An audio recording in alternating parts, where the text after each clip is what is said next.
గంభీరమైన మాట చెప్తున్నాను, మీరు పట్టుకోవాలి. ఒకటి, మనసు మన మాట వినదు.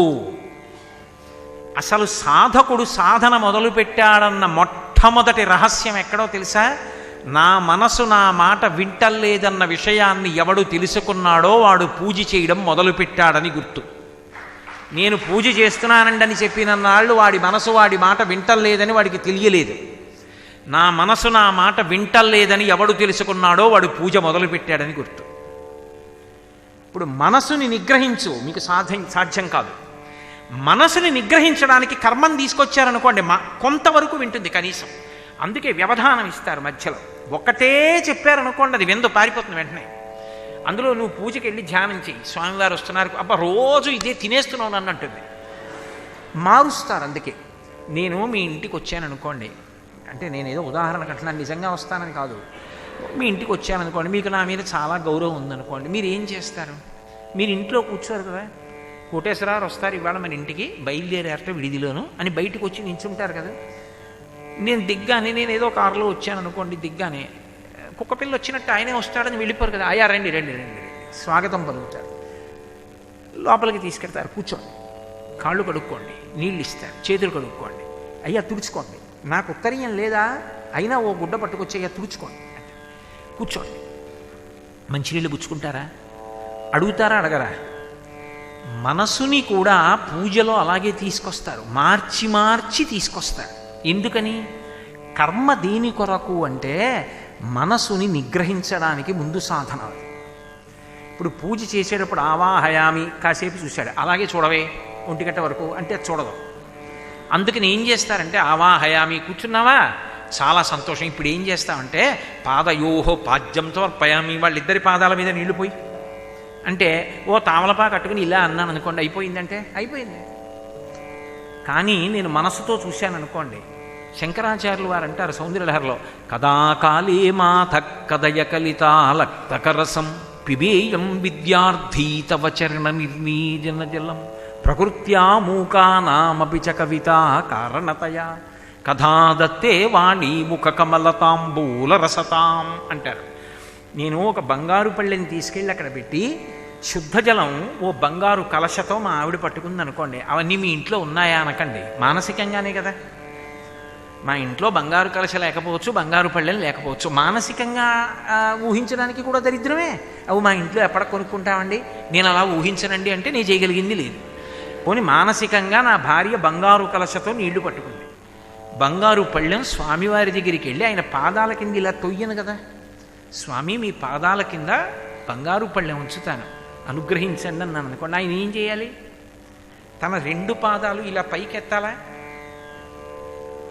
పరాశర భట్టర్లు శ్రీగుణరత్నకోశంలో అంటారు, ఏకన్యంచనతిక్షమం మమ పరంచ ఆకుంచ పాదాంబుజం మధ్యే విష్టర పుండరీకమభయం విన్యస్య హస్తాంబుజం త్వాం పశ్యేమ దిశేదుషీం ప్రతికలంకారుణ్యకూలంకష స్పారాపాంగ తరంగమంబ మధురం ముగ్ధం ముఖం బిభ్రతీం అంటారు. ఇలా ఓ కాలు మడిచి కూర్చున్నటువంటి తల్లి, అమ్మ నీ కాళ్ళు కడుగుతానమ్మా, 2 కాళ్ళు పళ్ళెంలో పెట్టమ్మా అంటే ఏం చేయాలి ఆవిడ? నా కోసమని 2వ పాదం కూడా తీసి బంగారు పళ్ళెంలో పెట్టాలి, దాని నిండా మల్లెపూలు వేసి అమ్మా అయ్యా మీ పాదాలు పెట్టండి అంటే వాళ్ళిద్దరూ పాదాలు పెట్టారు. నా భార్య నీళ్లు పోసింది. ఇప్పుడు ఆ నీళ్ళు ఎలా ఉంటాయి? తెల్లగానే ఉంటాయి. ఇప్పుడు నేను కుడి చేత్తో స్వామివారి పాదాలు అమ్మవారి పాదాలు కడిగాను. ఇప్పుడు వాళ్ళ పాదాలకి ఉన్నటువంటి లత్తుక కరిగి ఆ నీళ్లలోకి వెళ్ళింది. ఇప్పుడు ఆ నీళ్ళు ఎలా ఉంటాయి? కథాకాలే మాథ కథగలితాలక్తకరసం, ఎర్రగా అవుతాయి ఆ నీళ్లు. ఇప్పుడు వాళ్ళిద్దరి కాళ్ళు కడుక్కున్న నీళ్లు నేను ఉద్ధరిణితో చేతిలో పోసుకుని పిబేయం విద్యార్థీ తవ చరణ నిర్నీజన జలం, అమ్మా మీ కాళ్ళు కడుక్కున్న నీళ్ళు ఎప్పటికి తాగుతానమ్మా అని వాళ్ళిద్దరి పాదాలు అలా ఉండగా నేను ఆ నీళ్లు తీసుకుని కుడి చేతిలో పోసుకొని 3 మాటలు లోపలికి పుచ్చుకున్నాను అనుకోండి, అవి ఎంత సుగంధభరితంగా ఉంటాయి ఆ పాదములు కడిగిన నీళ్లు. పుచ్చుకుని మళ్ళీ సేవ చేయడానికి చేయి కడుక్కొని అమ్మ కాళ్ళు పైకెత్తండి అని మెల్లిగా పళ్ళెం తీసి పక్కన పెట్టి నా భార్య బిడ్డలు తీర్థం పుచ్చుకోవడానికి నా ఉత్తరీయం తీసి మెత్తగా ఇద్దరి పాదాలు ఒత్తాననుకోండి, ఇప్పుడైంది ఉపచారం. పాదయోహో పాద్యం సమర్పయామి, ఇప్పటికైంది. అదే చేస్తూ కూర్చో. అన్నాను అనుకోండి, వింటుందా మనసు? బాబోయ్ ఎంతసేపు కడగమంటా ఉంటుంది, ఎటో పోతుంది. ఇప్పుడు నేను చెప్తున్నప్పుడు మీరు బాగా పట్టుకోండి సుమా. నేను ఇది చెప్తున్నప్పుడు మీకు తెలియకుండా మీరు చేస్తున్నారు ఈ ఉపచారాలు. మీ అందరూ కూడా నేను ఇది చెప్తున్నప్పుడు మీకు తెలియకుండా మీరు చేసేస్తున్నారు. ఎందుకో తెలుసా? మీ మనసు అక్కడ ఉంది. మీరందరూ నిజంగా ఇవ్వాల్టి రోజు సాయంకాలం పరదేవత యొక్క పాదములు కడిగి నీళ్లు పుచ్చుకున్నారనే కామాక్షి పరదేవత అనుగ్రహిస్తుంది. ఎందుకనంటే మనసు ప్రధానం. ఇప్పుడు అది అయింది, సరిపోయిందా? ఆచమనీయం సమర్పయామి, మనసుకి వ్యవధానం ఇస్తారు. ఎందుకంటే అది మళ్ళీ విసుగెత్తిపోయి ఎటో వెళ్ళిపోకుండా. ఇప్పుడు నేను ఆచమనీయం సమర్పయామి అనే ముందు అరే పాదయోహోపాద్యం సమర్పయామి అన్నాను, కాళ్ళు కడగలేదు, అసలు కాళ్ళు నేను చూడనే లేదు. ఇవాళ నేను వాళ్ళిద్దరివి 4 పాదాల వంక నేను ఎక్కడ చూశాను, కాళ్ళు ఎక్కడ కడిగాను, ఏమిటి తర్వాత ఉపచారానికి వచ్చేసాను, మరి ఏమైంది ఆ సమయంలో ఏం చేశాను అంటే మళ్ళీ అదే చెప్తుంది. ఏనుగు తన కాలు కట్టడానికి తన కాలు తానే అందించినట్టు నువ్వు ఇది చెప్పే సమయానికి నేను ఆఫీసులో ర్యాక్లో పెట్టి బీరువాలో పెట్టకుండా వచ్చేసినటువంటి ఫైల్ గురించి ఆలోచిస్తున్నాను, మంత్రం మాత్రం దాటిపోయిందని గుర్తు చేస్తాను. అక్కడ చేయవలసినప్పుడు ఇంకోటి ఆలోచిస్తావు, ఇక్కడ చేయవలసినప్పుడు ఆఫీస్ గురించి ఆలోచిస్తావు. నీకు ఇదో అలవాటు అయిపోయింది, దిక్కుమాల అలవాటు, రా వెనక్కి అని మళ్ళీ తీసుకొచ్చి మళ్ళీ పాదయోహో పాద్యం స్వామి క్షమించండి సరిగ్గా కాళ్ళు కడగలేదు అని మళ్ళీ కాళ్ళు కడిగారనుకోండి. ఇప్పుడు మీ మనసు అక్కడ నిలబడలేదన్న విషయం మీకు ఇందాక ఒకసారి అర్థమైందా? మీ మనసు నిలబడలేదన్న విషయాన్ని మీరు గుర్తిరిగినప్పుడు మీరు బెంగ పెట్టేసుకొని నా మనసు నా మాట వింటలేదండి, నా మనసు నిలబట్టలేదు, ఏకాగ్రత కుదరట్లేదని మీరు బెంగ పెట్టేసుకుంటారా? మనసు కుదురుకునేటట్టుగా చెయ్యడానికి కర్మ సాధనమా నాకు చెప్పండి. కర్మ అంటే పని. ఇప్పుడు పూజ దానికి సాధనమైంది. ఇప్పుడు నేను ఆచమనీయం సమర్పయామి, ఇప్పుడు నువ్వు సరిగ్గా ఉండు సుమా, అటు ఇటు వెళ్ళిపోకే, ఆచమనీయం ఇస్తున్నావు. నువ్వు మనం చేస్తే ఎలా చేస్తాం? 3 మాటలు పుచ్చుకుంటాం. స్వామికి ఎలా ఇవ్వాలి? 3 మాటలు ఇవ్వాలి. 3 మాటలు ఇచ్చినప్పుడు ఆయన ఇలా పడతారు, పట్టినప్పుడు 1000 ఉంగరాలు ఉంటాయి, ఆయనకి ఎర్రగా ఉంటుంది చెయ్యి, ఆయన ఇలా పుచ్చుకుంటారు. పుచ్చుకున్నప్పుడు చప్పుడు చేయరు, ఆయన ఇలా చెయ్యి దగ్గర పెట్టి తీసుకుంటుంటే ఆయన ఉంగరాలు కనపడతాయి. ఆయన ముఖానికి అడ్డంగా చెయ్యి వెడుతుంది, ఎంత అందంగా ఉంటుందో అనుభవించు అని 3 మాటలు వేశారనుకోండి, అది ఈ కన్ను చూస్తుంది, లోకన్ను, అప్పుడు వచ్చి మళ్ళీ నిలబడుతుంది. మీరు ఎంతసేపు మనస్సుని మంచి కర్మ చేత అరికడుతున్నారో అంతసేపు అది అక్కర్లేని విషయాల వైపు పరిగెత్తడం ఆప్ చేసింది. అవునా కాదా? నేను అన్న మాట బాగా పట్టుకున్నారో లేదో మీరు అరికట్టకపోతే, ప్రయత్నపూర్వకంగా దానికి మీరు ప్రమాదరహితమైన వస్తువుని అందించకపోతే మనసుకి పసిపిల్లకి భేదం ఉండదు, అది ప్రమాదకరమైన వస్తువుని పట్టుకుంటుంది. తల్లి ఉందనుకోండి, ఓ పిల్లవాడు ఉన్నాడు అనుకోండి, వంట చేసుకుంటూ ఉంటుంది. అమ్మ ఏం చేస్తుందంటే ఓసారి ఇలా చూస్తుంది. అమ్మ అన్నిటికన్నా భయపడేది ఎప్పుడో తెలుసా? ఏ చప్పుడు చేయకుండా, ఏ మాట వినపడకుండా పిల్లాడు నిశ్శబ్దంగా ఉన్నాడు అనుకోండి, ఏదో తగలబెట్టేశాడు ఇంత నిశ్శబ్దంగా ఉన్నాడంటే అంటే, వాడు గడబిడగా ఉన్నాడు అనుకోండి, ఆవిడికి ధైర్యం, పర్వాలేదు మామూలుగా ఆడుకుంటున్నాడు. వాడు ఎప్పుడూ క్షేమకరమైన పని చేయడు. అందరూ సోఫాలో కూర్చుంటే వాడు సోఫా ఎక్కి గెంతుతాడు, అది ఇలా ఇలా తేలుతుంటే వాడికి సంతోషం. వెనక్కి పడ్డాడు అనుకోండి, ఏమవుతుంది? అందరూ వీప అనిస్తే వాడు దీని మీద కాలేసి దీని మీదకి ఎక్కి ఇట్నుంచాడు దూకుతాడు. ఏం చేస్తే ప్రమాదం వస్తుందో అదే చేస్తాడు. ఓ బ్లేడ్ అక్కడ ఉంటే అదే తీసి ఆడుకుంటాడు. అమ్మ ఏం చేస్తుంది? ఇవేవి అందకుండా చేసి క్షేమకరమైన వస్తువు వాడికి ఇస్తుంది. నువ్వు అసలు ఏమీ చేయడానికి వీల్లేదు, అలా కూర్చో అంటే వాడు కూర్చుంటాడా? వాడికి ఓ వంకాయ ఇస్తుంది, వాడు కాసేపు వంకాయ అటు తిప్పుతాడు, ఇటు తిప్పుతాడు, కొరుకుతాడు, కింద పడేస్తాడు, మీద పడేస్తాడు. అమ్మ నన్ను ఏమార్చింది అని కనిపెడతాడు, ఏడుస్తాడు. అమ్మ వంకాయ తీసేస్తుంది, తీసేసి ఓ అట్టముక్క కట్టుకొచ్చి దాని మీద ఏదో సీతాకోక చిలుక బొమ్మ చూపించి, నాన్న చూసావా సీతాకోక చిలుక ఎంత బాగుందో, సాయంకాలం మనం తోటలోకి వెళ్ళినప్పుడు చెట్టు మీద ఎగురుతాయి ఆ సీతాకోక చిలుకే అనిస్తుంది. వాడు కాసేపు దాన్ని ఇలా చూస్తాడు, అలా చూస్తాడు, నాలుగు పెడతాడు, మూతి పెడతాడు, దాన్ని ఆపుతాడు, ఆడుకుంటాడు. కాసేపు అది అమ్మ నన్ను ఏమార్చింది, మళ్ళీ ఏడుస్తాడు. అమ్మ ఇంకోటి తీసుకొస్తుంది, ఆఖరికి పడుకుంటాడు. ప్రమాదకరమైన వస్తువు వైపుకి వెళ్లకుండా క్షేమకరమైన వస్తువు తల్లి బిడ్డడికి ఎలా ఇస్తుందో, మనసుకి క్షేమకరమైన వస్తువులను ప్రయత్నపూర్వకంగా అందించకపోతే మనసు ప్రమాదకరమైన వాటినే పట్టుకుంటుంది. దాన్ని పసిపిల్లవాడి లక్షణం, దానికి అలవాటు కోట్ల జన్మలుగా. అందుకే మనస్సుని నియంత్రించడానికి సాధనము కర్మ ఒక్కటే. పూర్తిగా నిగ్రహింపబడుతుందని మాత్రం నేను సిద్ధాంతం చేయను, నేను చెప్పను. ఎందుకో తెలుసా? శంకర భగవత్పాదులంతటి వారు శివానంద లహరి చేస్తూ సదా మోహాటవ్యాం చరతి యువతీనాం కుచగిరౌ నటత్యాశాఖాస్వతజి ఝడితి స్వైరమభిత కపాలిన్ భిక్షో మే హృదయ కపిమత్యం తచపలం దృఢం భక్త్యా బద్ధ్వా శివభవదధీనం కురు విభో అంటారు. అది అత్యంత చపలం, అది వెళ్ళిపోతుంది, దాని అలవాటు అది. దానికి ఉన్న ఇంకొక గొప్ప శక్తి ఏమిటంటే అది యాంత్రీకరణ చేస్తుంది. యాంత్రీకరణము అన్న మాటకి అర్థం ఏమిటంటే 5 నిమిషాలు మీరు ఏదైనా చేశారనుకోండి, అలాగే చెయ్యే అని వెళ్ళిపోతుంది. పిల్లల్ని చూడండి, అటు ఇటు తిరుగుతూ ఉపాధ్యాయుడు ఈ 10 పద్యాలు రాయండి అన్న తలెత్తితే ఊరుకోను అని తిరుగుతున్నాడు అనుకోండి, వాళ్ళందరూ ఆయన తిరుగుతున్నాడు అనుకుని తలంచుకుని పద్యాలు రాస్తున్నారు. ఆయన బయటికి వెళ్ళి ఎవరితోనో మాట్లాడతాడు, పర్వాలేదు వీళ్ళెవరో తలెత్తట్లేదు లేని బయటికి వెళ్ళి ఎవరితోనో మాట్లాడుతున్నాడు పక్క ఉపాధ్యాయుడితో. వీళ్ళు ఆయన ఉన్నాడు అనుకుని అలాగే రాస్తారు. ఆయన వీళ్ళు తలంచుకున్న తర్వాత బయటికి వెళ్ళినట్టే మనస్సు కూడా ఏం చేస్తుందంటే కర్మేంద్రియములను యాంత్రీకరణ చేస్తుంది. దానికి ఆ శక్తి ఉంది. అంటే ఏమిటో నువ్వు చెప్పింది మాకేం అర్థం కాలేదు, ఏమిటో చెప్పావు అనుకుంటారేమో. మీకు ఉదాహరణ చెప్తే పట్టుకుంటారు. నేను ఒక సత్కర్మ చెయ్యి అన్నాను అనుకోండి, నేను ఓ గోశాలలోకి వెళ్ళి, గోవు పరదేవతా స్వరూపం, నిస్సందేహంగా దేవతలందరూ దానిని ఆవహించి ఉన్నారు, దాని విషయంలో నీకే సందేహం అక్కర్లేదు. అది నీ చెప్పట్లేదు ఆ మాట, శాస్త్రములన్నీ ఘోషించాయి. సమస్త పురాణములు సమస్త కావ్యములు గోవు గురించే మాట్లాడాయి. కాబట్టి దాని గురించి అక్కర్లేని అనుమానాలు, అక్కర్లేని లేకి ప్రసంగాలు అక్కర్లేదు. గోవుని ఆవహించి దేవతలు ఉన్నారు.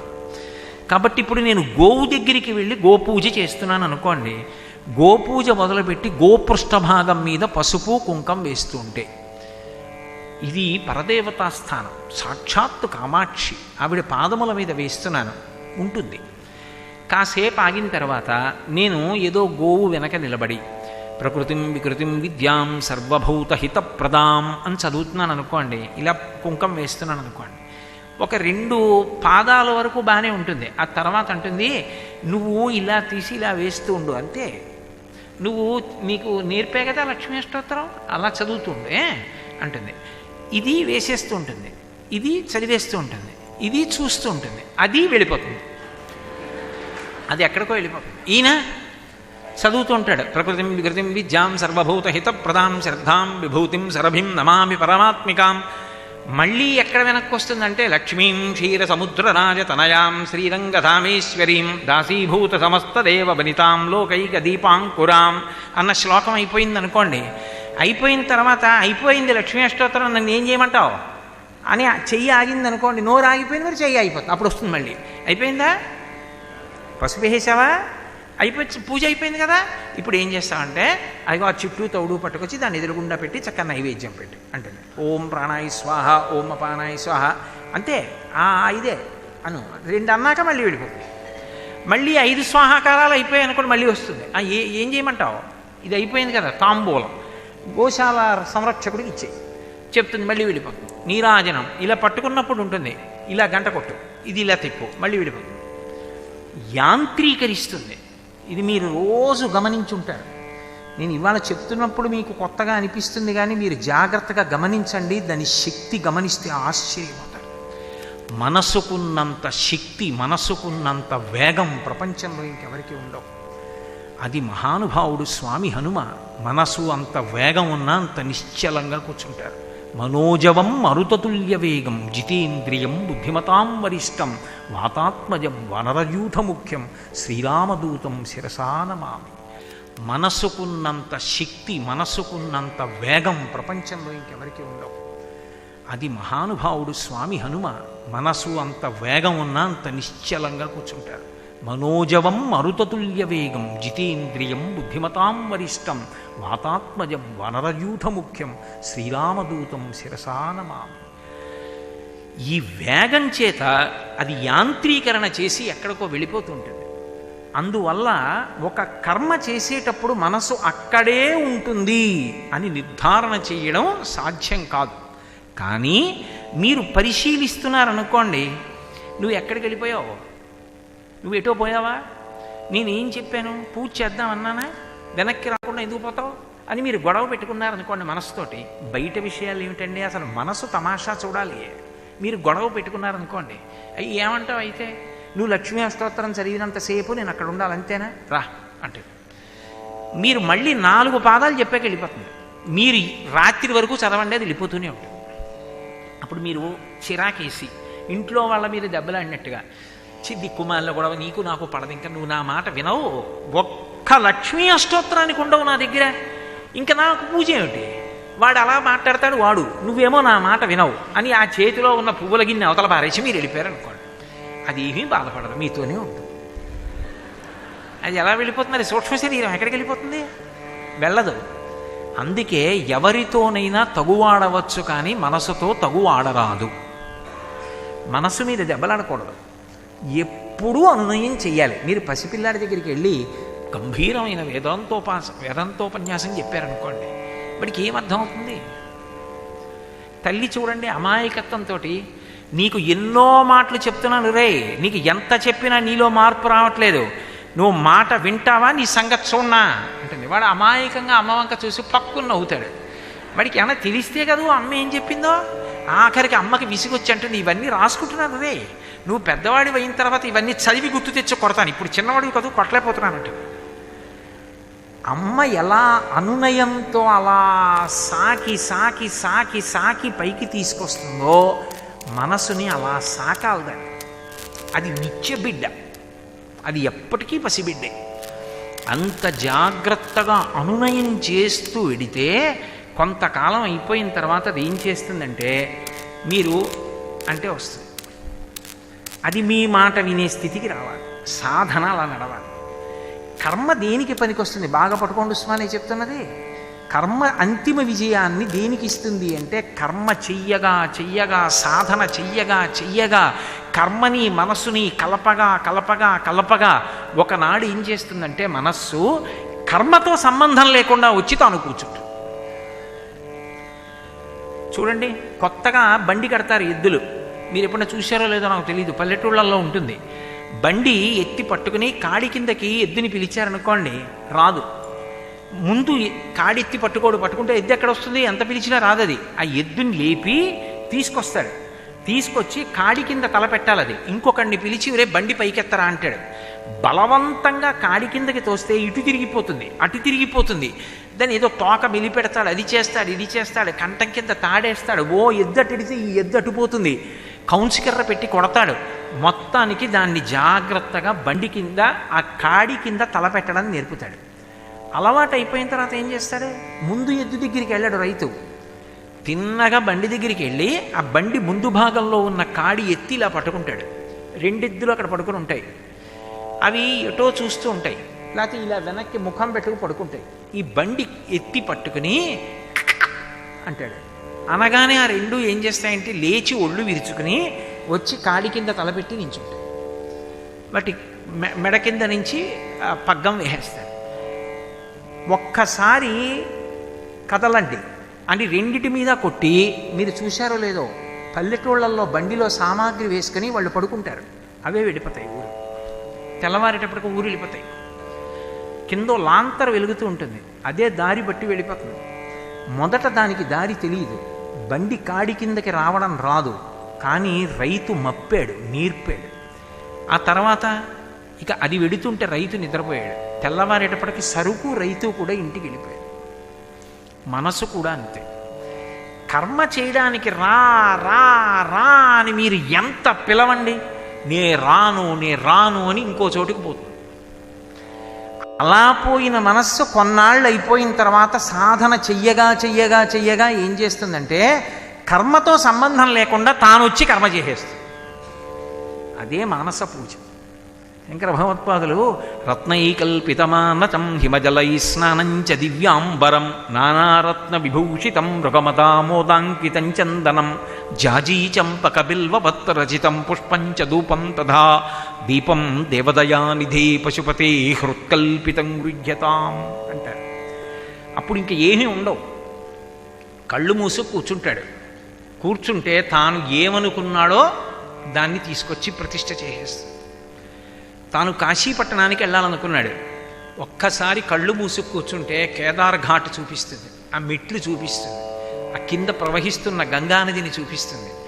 తాను మెట్లు దిగి కిందకెడితే గంగహారతి అందుకోవడానికి పడవల్లో వెడుతున్న వాళ్ళని చూపిస్తుంది, దూరంగా సైకతాల్ని చూపిస్తుంది. ఇటువైపుకి తిరిగి కుడి చేతి వైపుకి చూస్తే కింద ఘాట్లలో స్నానాలు చేస్తున్న వాళ్ళు కనపడుతూ ఉంటారు. ఇలా ఎడం వైపుకి తల తిప్పి చూస్తే ప్రదోష వేళ అవుతోందేమో, మణికర్ణిక ఘాట్ దగ్గర కాలిపోతున్నటువంటి శవాలు, అగ్నిహోత్రాలు కనపడుతూ ఉంటాయి. చీకటిగా ఉంటుంది. ఆ దూరంగా బ్రిడ్జి ఒకటి కనపడుతూ ఉంటుంది. ఈ గూడికి వెళ్ళిపోతున్నటువంటి పక్షులు కనపడుతూ ఉంటాయి. నీటి పక్షులు పెద్ద పెద్ద వలయాల కింద నీటి మీద వాలి వెళ్ళిపోతూ ఉండడం కనపడుతుంటుంది. తాను వెళ్ళి ఆచమనం చేసి సంకల్పం చెప్పుకొని గంగలో మునిగి లేచి ఒళ్ళు తుడుచుకొని ధావళీ కట్టుకొని కాశీ అంతరాలయంలోకి వెళ్ళి విశ్వనాథుడి శివలింగం ముందు పద్మాసనం వేసి కూర్చుంటే భార్య ఇలా అనేటప్పటికీ పాలగిన్నిస్తే ఆ బంగారు పాత్రతో పాలగిన్నె పట్టుకుని శివలింగం మీద పోస్తుంటే దోమతెర కట్టినట్టు తెల్లటి చారలు పడుతూ పాలు జారిపోయినట్టు, మళ్ళీ శుద్ధజల పాత్ర అందుకుని నీళ్లు పోస్తుంటే తెల్లటి పాలన్నీ కడగబడుతూ పాలు కిందకి జారిపోయి పానవట్టం మించి వెళ్ళిపోయినట్టు, పెరుగు పైకెత్తి పోస్తే బిళ్ళల బిళ్ళల కింద ఒళ్ళో పడతాయి.